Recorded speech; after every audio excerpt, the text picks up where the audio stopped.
I can be heard right now, but I can't see anything. So, hello everyone. In a moment, I'll have something more interesting to say, and I can see everyone else. What everyone else can see. There we go. All right.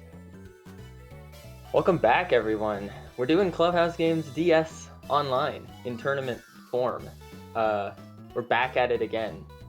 The fandom that never dies, really. You can't keep us down. And we got this sick layout, as always. Man, I'm always so happy to see this. We've got brassbeat and tendog in the lobby, raring to go. We're in loser semifinals. So, for me, a lot of personal investment in this match because the winner is actually gonna face me next in losers finals, and then, you know, the final trek to the 1v1 at the top of this bracket. But for now, brassbeat versus tendog. We've seen some great performances from these two, so I'm very excited to see what games they're playing and what hijinks ensue. So we're generating ourselves a number. We got 9. I don't know what that is, but it sounds like a card game, maybe? Unless it's just bleeding over to board games. I also can't see the... Oh, that's fine. All right. We're playing Last Card Plus. Let me pop my screen out here so I can also see what our little competitors are talking about. Last Card Plus. It's the better version of Last Card. I'll say that. Last Card Plus is just Uno, for those who aren't aware. So we use a 52 card deck instead of, like, you know, the regular colorful Uno cards. I believe the number 2 is draw 2, the number 3 is draw 3, 8 is wild, 9 is reverse. And with that, let's look at these guys' hands and see where we're moving. We have a suit change right away. Brassbeat is changing to some advantageous suit, I'm sure. Playing the diamonds. Based on these hands... Oh, aces skip turn, by the way. So we have a wild in brassbeat's hand. That's a pretty good advantage. Well, the skip turn's not bad. And then... Actually, we have a wild in... Oh man, this is moving fast. We have actually 2 wilds on the table, though. An ace played. What if I get the volume of this as well? I don't know. Technical issues. Worry about it later. Man, these guys are moving fast. I mean, it's Uno. What do you want? But... Okay. Seeing the clubs being played. A lot of drawing. We're doing draw 1 if you can't play. So we get a lot of this fun volley of them drawing 1,000 cards before they can play.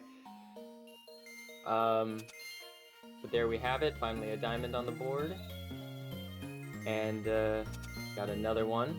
Brass is really struggling here to find a card he can play. I guess the thing about wilds, the 8 card, is that you have to play it on top of the correct suit. Don't worry about what I said, Jack. It was just I need to adjust my Discord so I can hear the stream volume, or so I can hear the game basically. Anyway, we gotta take 3 out there. So lots of hearts for brass, which is means you could have a streak of playing cards, but you need to actually get a heart down first. Seeing maybe some decision making. 5 and 6 have the same property as far as I'm concerned. I don't know if the players actually have the dedicated properties of these cards dedicated to memory, but well, I guess we'll see based on how they play them. We're back down to 4 cards each, so getting a little bit closer. Also, I just realized we can see the next card to be drawn, which is a 7 of clubs. Not particularly exciting. We have another wild out there. And we're going to clubs. Okay, so Brass hoping to play the 3 out. We get another suit change, though. And I doubt it's going to be clubs. We're back at hearts. Which Brass fine with. Reverse order does nothing when there are only 2 players, so... Not just a regular card, basically. We're getting down there. Down to the last card. We don't have calling your last card on, it doesn't appear. or rather manual calling, I suppose. Ooh, we've got a draw 3. Not looking great for Tendog, but Brass doesn't exactly have the ability to play his final cards here. Oh, Joker. I forgot Joker was even in Last Card Plus. Amazing. Oh, and by the way, I was just had it clarified to me, this is the best of 7. So this is the first of potentially 7 games in Losers Semifinals. Brassbeat versus Tendog, and it's kind of turned around for Tendog here. 2 cards left. That Joker was definitely a great asset. And Brass, pretty much the only game changer he has here is the draw 2. 2 of them, as a matter of fact. If you can actually get those out, could be a reverse of fortunes here. It's possible. With the 7 of spades left, but no spades to be seen. And there's the draw 2. And the second draw 2, really turning this around. Oh, we got the counter! Brass taking 4 cards. Plus the draw 3 on Tendog. That's just adding insult to injury right there. Man, that was so close to a big turnaround. Really an ending by Tendog, though. Secured the first win, the best of 7. In Losers Semifinals.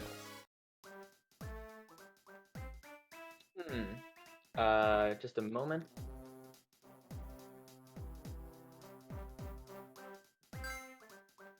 Alright. Let's see if I can get this stream volume working for myself, because man, I want to be hearing these jams, I'm not gonna lie. Okay, I don't think there is any stream volume. That's fine.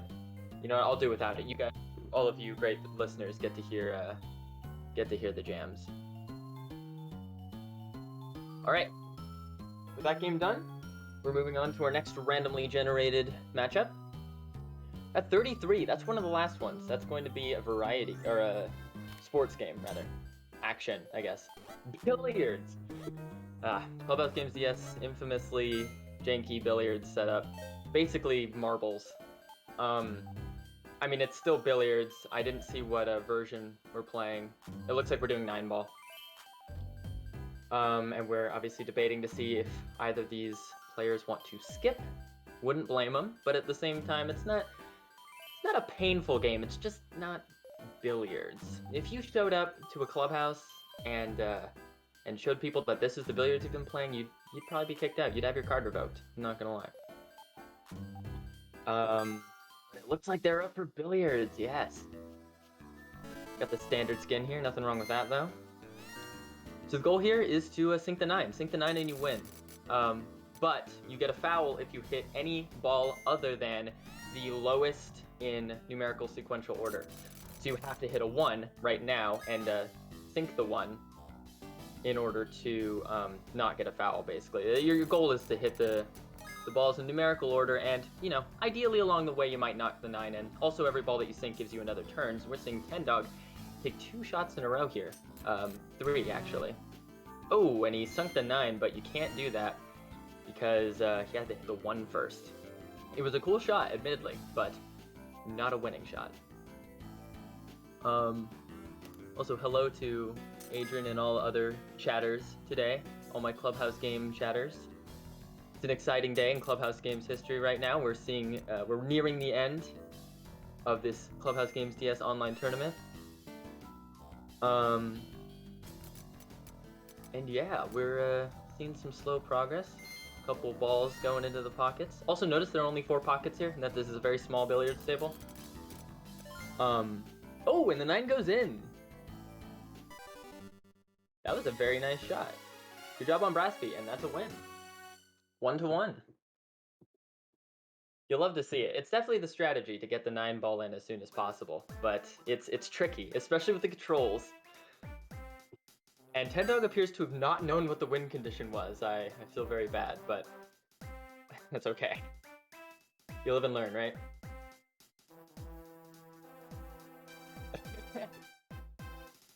Getting some revelations in chat. I love that. Insane gaming indeed. We're seeing some pretty good plays already. Pretty brief games though, not gonna lie. These 7s are this best of 7 is gonna fly by. But of course, we've got another game to generate here. Hoping to see some more card games. Could see a strategy game though. We've seen a couple of those get pretty intense. 1. I don't know what number 1 is. It's gotta be a basic card game. Oh, 7s! Let's go. 7's gotta be one of my favorite games in this collection and in all of Clubhouse games. The goal is to empty your hand, and you do that by playing cards in sequential order, either below or above 7. No special cards or anything like that. Although if you start with a 7 in your hand, you immediately get to play it, so it could shrink your hand, slight advantage. And we do have one of the players' approval for 7s. Oh, and another trick about this game is that you can pass your turn. You can choose to pass, which may prevent another player from being able to empty their hand as well. Normally I play 7s with 4 people. That's also the Clubhouse Games 51 Worldwide Classic standard, so many people may be familiar with that, but it looks as if we're going with 2 human players and a CPU. So it just means slightly bigger hands for each player. Also, what theme do we got going on here? Oh, the space theme. Absolutely my favorite way to play 7s is in space. Alright, so here we go. We had an ace discarded, right? Because I believe, does 52 divide evenly by 3? Whatever, I'm not here to do quick maths, but that's a little quirk of this. Also, I believe we're not connecting ace and king, which means that the more high numbers or low numbers that you have in your hand, more to disadvantage you may be.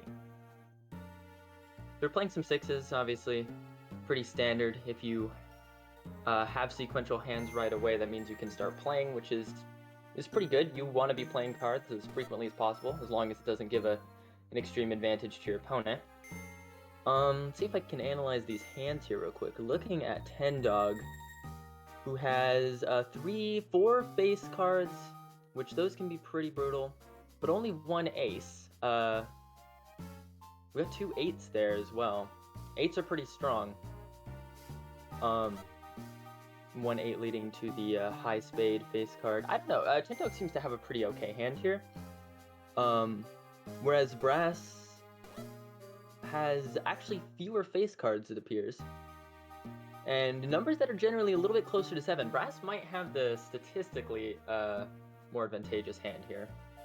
Although, we've already seen 2 passes drop, so gotta be careful with your passes.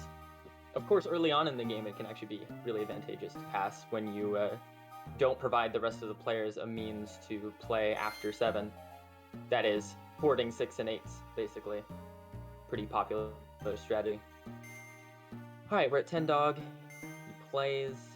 Having a lot of cards in sequence of the same suit is also a pretty big advantage, but I'm not seeing too much of that. There's a 3 and 2 spade sequence in Tendog's hand. Not much going on sequentially for brassbeat. But he still holds the 6 of clubs. Which isn't affecting 10 too badly. We're also seeing the CPU start to run out of passes here. I haven't really been analyzing the CPU. They actually have a pretty awful hand, so I guess that makes sense. They've got a lot of low cards, but they have some sequences there too. So if they were able to play a little bit lower, they could take advantage of that. It would have to be in the hearts and the spades though, and we're not seeing much downward movement in the hearts of the spades. Seeing some upward movement. Looking at Tendog and brassbeat, they're now equivalent hand sizes because of the amount of passes. Let's see if Brass plays or passes here. Still holding on to the 6 of spades. Pretty powerful card in his hand right now, I would say. I think they're trying to elbow the CPU out, which is good because you get a lot of reconnaissance as to what kind of cards are safer or riskier to play when you come down to the 1v1, which, yeah, 7's 1v1s can be sometimes just a rote lost cause. Okay, we're about to see the CPU's hand in all its glory. So clubs are looking pretty good in terms of being able to play them safely. And just as I thought, Tendog actually plays a club. meaning only the 2 clubs can be played. Brass would, yeah, probably opt for that since there's no punishment, or not giving any tendog any advantage by doing that. So, who's going to blink first? Ah, I see.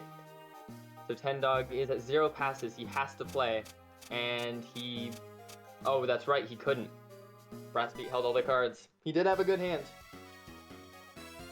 Very well done by Brassbeat.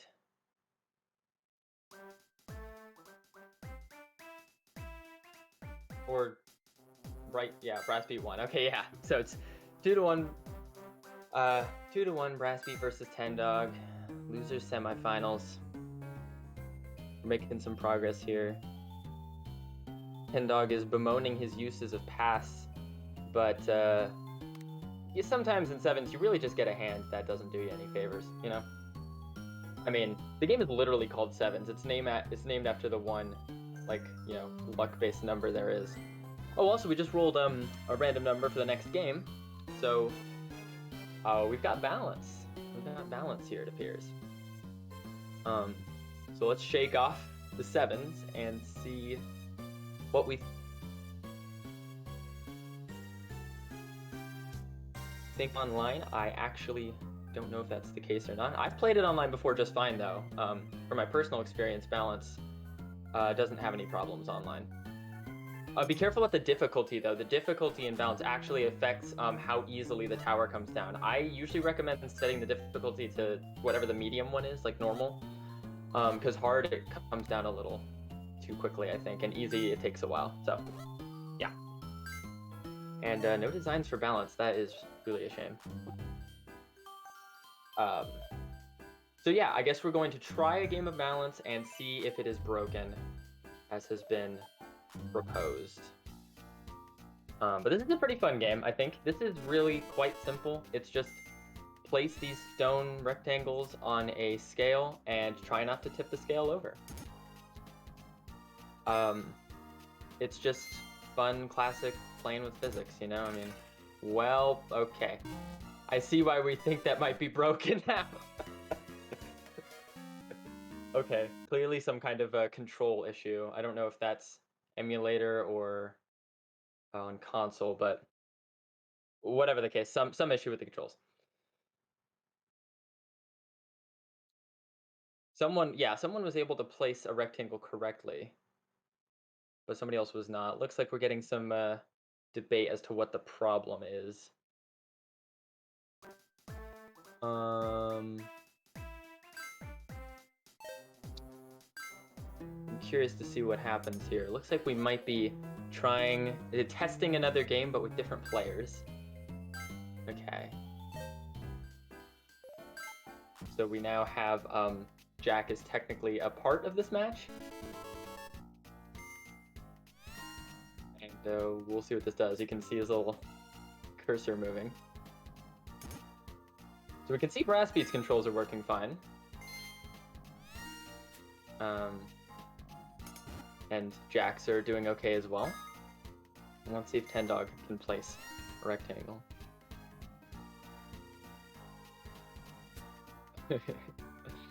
Jack was not supposed to place that. Oh, but it looks like tendog can place rectangles. We may be able to move on. Just a second.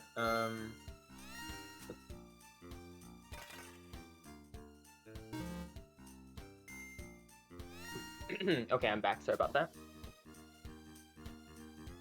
All right, so we've got an actual game race between these two in balance.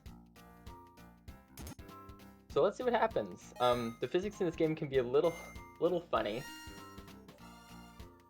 but if you're careful, usually you can get very far.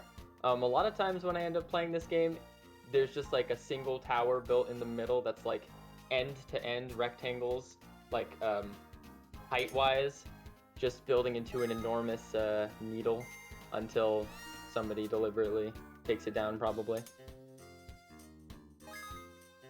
Okay, we're maintaining good balance here. Not seeing any difficulties so far. Oh, I think the needle prophecy is coming true. Although that is not a sustainable not a sustainable tower because of the way it's slightly pushing on the right side of the scale there. That will eventually go down. They will have to redirect at some point. And it looks like we've got a little bit of redirection going on. Tendog, an attempt. It falls, but doesn't topple. It's amazing what things do and don't topple in this game. But it makes for some good tension.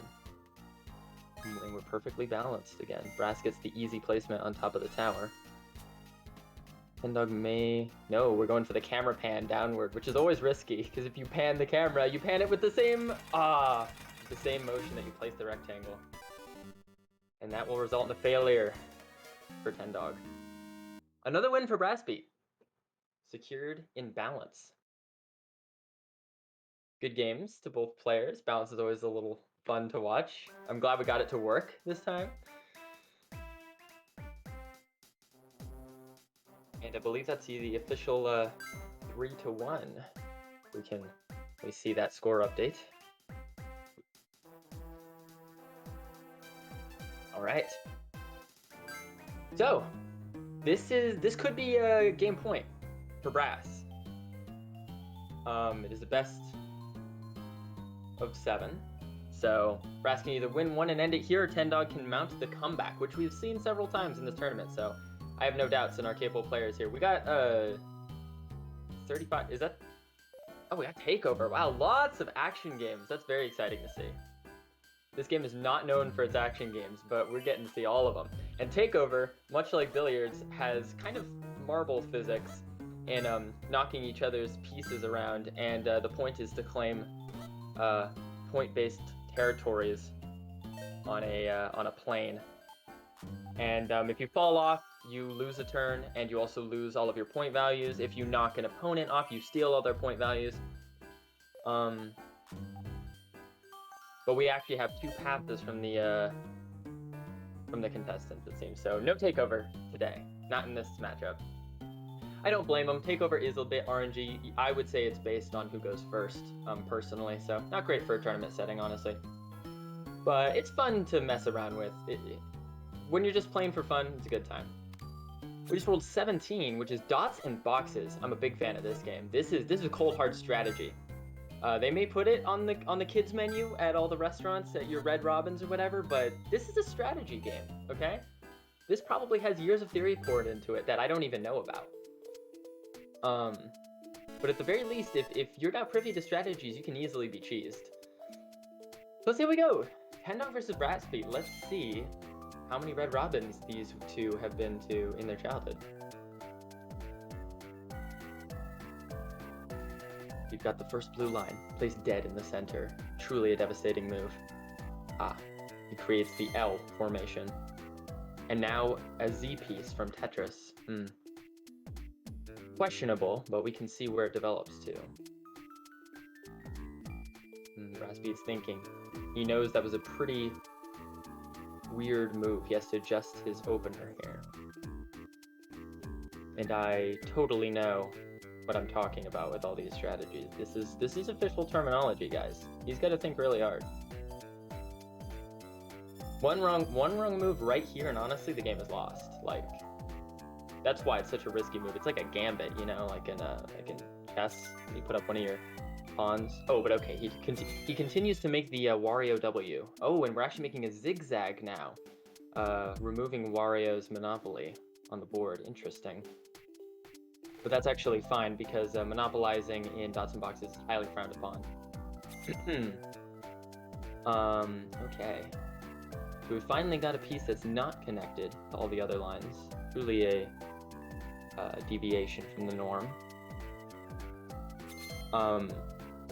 Generally what happens in this game is while you basically make lines mostly aimlessly at the beginning, and then territories kind of start to form at the end. These blocks of a chain of points that you can get.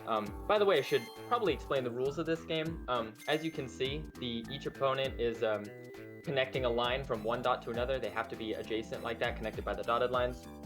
And the goal of the game is to end with as many points as possible. To earn a point, you actually have to enclose a square space with your line. So, and also once you enclose a square, you can make another line. So there are also, you can get additional turns by scoring points. Now, mind you, the squares have to be a 1x1 square. I've seen people misinterpret it where you could have a square that's 2x2. So one that would take 8 lines, in other words. No, you can only make a 1x1 block in order to secure a point. And so far, we're not at that stage yet. We're still just dividing territory, kind of making chains that will be set off in the future. And one of the other goals in the early game is just don't accidentally throw away a point. Don't accidentally make a square that somebody else can just take a point for free. Usually not a good idea. Although in more advanced strategies of this game, I have seen advantages of swapping the player order by giving away a free box. So for all you Dots and Boxes enthusiasts out there, I hope you appreciate the research I've done into this game. So we finally completed the zigzag formation. We also gave away a box to Tendog. Let's see if he notices it. There it is. 10 gets a point, and Brassbeat is perhaps shaking his head, or maybe shaking his fist in victorious triumph, as that was all part of his plan. We'll see. The bottom right corner square gambit is what I call that. So truly, we are playing Dots and Boxes right now. This is one of the Clubhouse Games matches I've ever seen in my life. Territories are starting to form, though. We're starting to get to the point where it's you set one line off and it's a chain reaction. One player or another is going to get a whole string of points. Tendog does have a 1-point advantage here, but that really doesn't mean too much in the long run, depending on how these players react to the battlefield tightening up here. We actually only have 3 places, 4 actually, that the opponents could place a square right now and not suffer any penalty. So it's good to analyze those and see when you're going to be forced to start activating a chain reaction for the opponent. We also have an interesting formation on the left where putting a line anywhere in there would cause a chain reaction, but it wouldn't cause the entire area to be seized by one player. It would actually have to be broken up. So something to consider for the opponents. They can't hear me, of course, and may not know anything of the complex strategy of Dots and Boxes. So it's really just going to be interesting to see how they choose to react. Brassbeat thought long and hard about completing that corner in the top right, but I think it was a solid strategy. Didn't cost him anything, and now Tendog has placed a line, I don't even know where, but somewhere where it didn't make a point for Brass. Brass quickly places in the other safe spot I mentioned, and there's only one safe spot remaining, which means it's going to fall on Brassbeat now to decide how many points he's going to give Tendog via a chain reaction. There's a couple of good options. There are 2 spots where he could only give Tendog 3 points. Which is a pretty negligible amount of points, especially given that 1-point advantage he has right now. Oh, it's kind of scary for Brassbeat, but let's see what he chooses to do. Oh, with no hesitation, he decides to give the 3 points to Tendog. This is the interrupted chain reaction I was talking about earlier. Now Tendog is going for the L is real maneuver, where he takes 3 points in the bottom left corner, or is he going to interrupt it and do what Nintendo did and deny Luigi's existence in Super Mario 64? We will see. He may not complete this L, but what will he do instead? Tendog might know something of the advanced tactics of Dots and Boxes that may have underestimated him. He completed the L is real maneuver, and now Brassbeat has the counter Waluigi is real maneuver. Oh, and he does not fall for that gambit. He knows he could give those points up to Tendog by starting another chain, but now Tendog is forced to take those 2 points and give a larger chain to Brassbeat. That was actually a very observant move of Brass. And now Tendog has to weigh his options. His options are few. Truly, his only option is to take those 2 boxes there and then wallow in the despair of Brassbeat not accepting the Waluigi is real gambit. And yeah, he can't fool Brassbeat. Brass is going to be awarded all those points in the middle and might be able to stage some kind of comeback If my years of analysis of dots and boxes is correct, that's right. He's going to get both chains and actually turn this around. Because now Ken is in the exact same situation he was before. Something I like to call breaking the graham cracker, because, oh boy, I don't know why, because sharing is caring, and, you know, Brass is giving him 2 points. He's like, here, you can have a little bit, but Brass, in the end, of course, is going to secure all the center territory as soon as tendog takes a bite of that graham cracker. And tendog has just admitted that he only just now understands the game. So that's good. Thank you, Jack, for the appreciation of the advanced dots and boxes terminology. I had to share, you know, I know a lot of people aren't super aware how this game works. Evidently, tendog is one of them, as he has admitted in the Discord chat. And tendog appears to have submitted to his defeat. brassbeat pulled a very nice maneuver there. That was honestly sophisticated, advanced, informed, strategic, and quite frankly beautiful. So congratulations to brassbeat. And Adrian says that my commentary almost makes her like dots and boxes. Thank you. I think everyone should have some appreciation for dots and boxes. It's a great strategy game. It's simple, but it's got you know, it's got some complexities under that cute, you know, kit menu face it puts on. So basically, the conclusion at the end of that is brassbeat has clearly been to a number of Red Robins as a child. And that's that. I don't know why I was really caught up on how much I love dots and boxes, but that's actually the end of Losers Semifinals. Brass takes it in an absolute wave of strategy and good luck and good fortune. brassbeat has done it. Clubhouse Games has smiled upon him once again, and he will be moving on to Losers Finals versus me when we're both available. tendog, great games, great performance out there. I was really happy to see the two of you play after all this time, and I'm excited to see where the rest of this tournament takes us. I am now wrapping up as per Jack's request, so thank you all for tuning in. Please put an F in the chat for tendog, and I don't know, y'all just keep playing Clubhouse Games DS. It's really good, and tune in for the next one whenever we do it, which I don't know when it is.